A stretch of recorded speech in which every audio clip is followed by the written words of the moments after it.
the previous example, you saw the field generated by a 5 magnet array. So in this example, let us place two mild steel bars, one at the top and one at the bottom of the magnet array, and find out what kind of forces do these bars are subjected to. Okay, let's go ahead and draw these two bars. Again, I'm going to take the front plane and I'm going to draw a mild steel bar.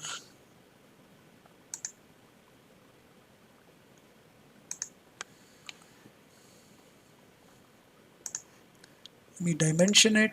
It's at a distance of 1 inch.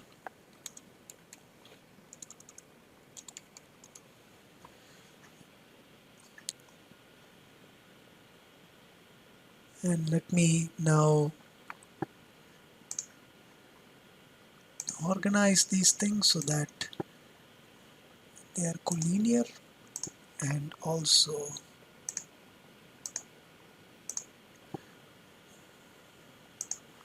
select these two and make it collinear.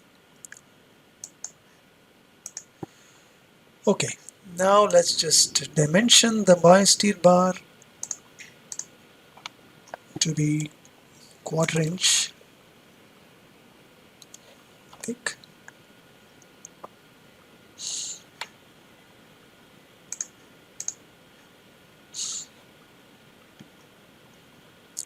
Here we go. Let's also mirror this about a center line.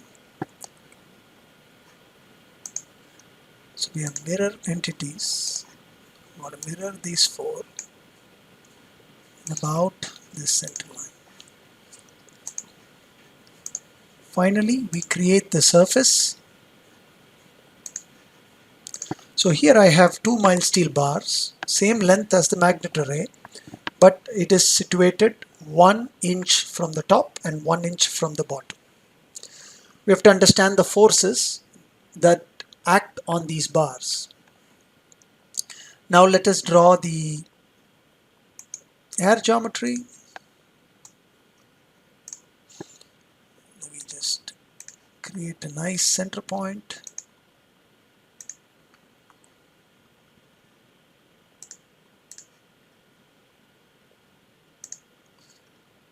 And then let's draw a sufficiently large air geometry. Also, we have to trace out the outer geometry.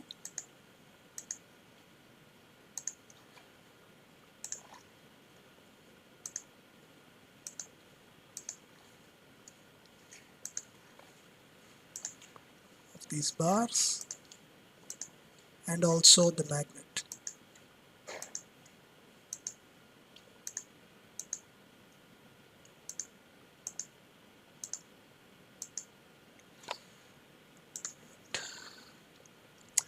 Let's go out and create a planar surface using the existing sketch.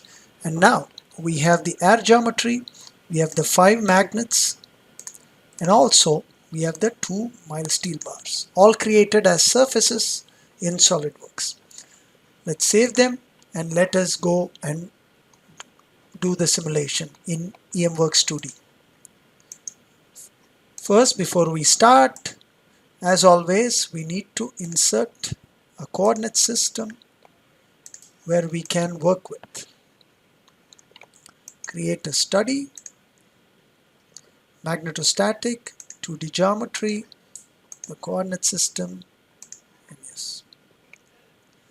Now the study is created. We apply material for the various components. From my favorite material, I apply air.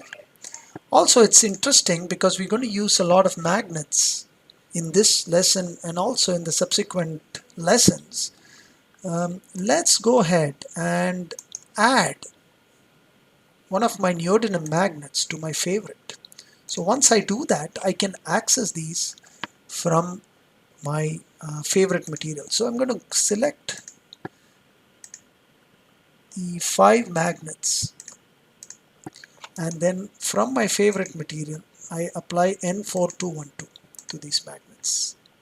Last but not the least, the two bars are made of mild steel, so go ahead and apply ferromagnetic mild steel and say OK. Now we have to apply the direction to the magnets as we did before, so let's go ahead and do that. So coercivity direction, use the coordinate system along the y-axis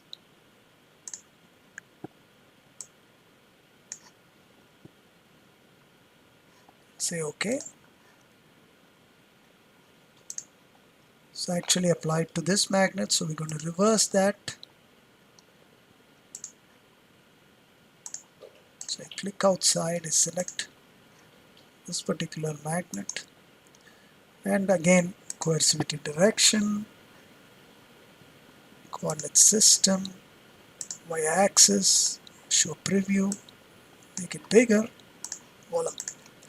So here I have applied to both the magnets. I have to make this one going down, so coercivity direction, coordinate system, y-axis, show preview, and then I'm going to click the reverse direction. So we have applied now the three magnets. Now this one is going in the positive x-axis,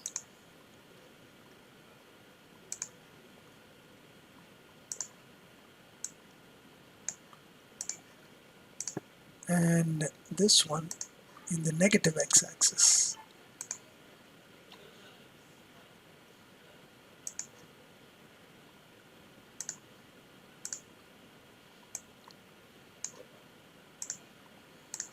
Now as before, we've applied the directions to the magnets in the magnet array.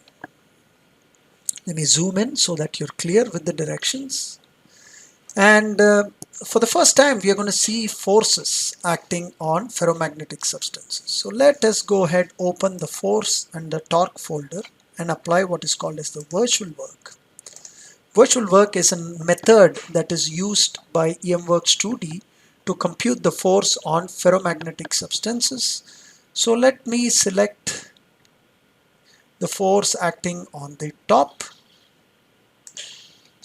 mild steel plate, and also separately create a new virtual work and request the program to compute the force acting on the bottom mild steel plate.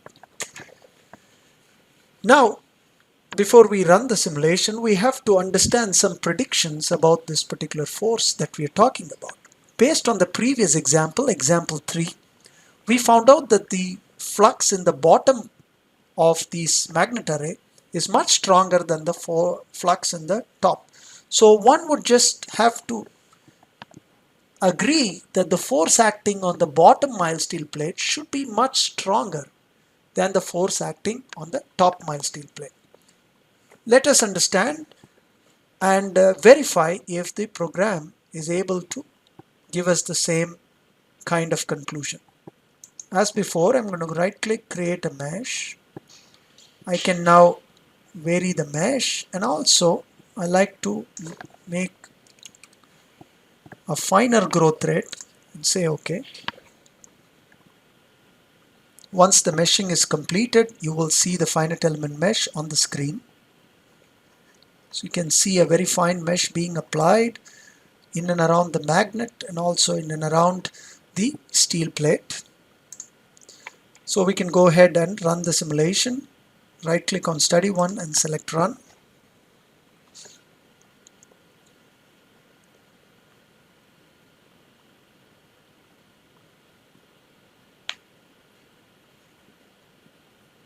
Okay, once the simulation is completed, we can go ahead and take a look at the results. So just let's verify again the flux lines. You can notice here that the flux lines in the bottom is much more stronger than the flux lines in the top. So that's a good way of again understanding where the flux is distributed due to this magnet array. And finally, let's take a look at the force results. To access the force results, you can just double click on the result table. I'm going to just make this a little bit smaller and go to the force tab. Now ultimately we have the force acting on both the magnets here. We are more interested in the force acting in the y direction. Notice that the force acting in the x direction is extremely small, e to the minus 5 and e to the minus 3. So we ignore them. So the force acting on the second magnet, which is the bottom mild steel plate, due to the magnet array, is about 3,539 newtons. That's really, it's in the positive y direction, which is an attractive force which pulls the mild steel plate towards the magnet array. And you can notice that the force acting on the top mild steel plate is just 25 Newton. It's in the negative direction with respect to the coordinate system we have created, which again pulls the mild steel plate towards the magnet array. But you can notice the difference in the magnitude. The force acting on the bottom plate is way higher than the force acting on the top plate. This is what we wanted to illustrate, the difference in the flux that is produced by this magnet array.